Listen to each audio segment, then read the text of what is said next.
Bekim Sali do të jetë zëvendës kryeministër i parë, ndërkaq pozita e ministrit të mjedisit dhe planifikimit hapësinor do t'i takojë Lëvizjes Demokratike, pjesë e koalicionit Vlen. Kështu thon nga koalicioni Vlen për televizionin Shenja, duke shtuar se për këtë koalicion pozitat nuk janë qëllim në vetvete, por mjet për të realizuar vizionin politik. Shtojnë se e rëndësishme për ta është që çdo kuadër të jetë në vendin ku mund të jap kontribut më të madh në funksion të qeverisjes së mirë dhe interesit publik.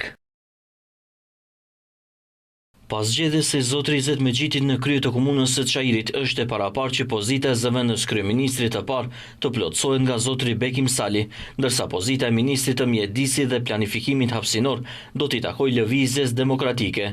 Për sa i përket angazhimit të mëtejshëm të zotërit Sali, do të bisedojmë bashkarisht në kuadër të koalicionit dhe do të shqyrtojmë nëse do të ketë edhe përgjegjësi shtesë, përveç asaj që tashmë është përcaktuar.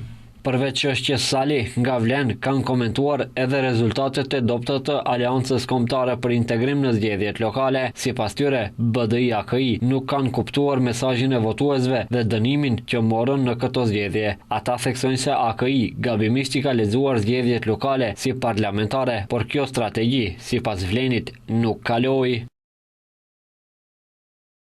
Në vend që të reflektojnë, ata tani po përpiqen të shesin dështimin si reformë. BDI, AKI janë kapitull që shqiptarët e mbyllën me votë. Mund të ndërojnë fjalët, por jo fatin. Populli u amori oksigjenin politik dhe as rikalibrimi as analizat nuk mund t'u akthejnë më jetën.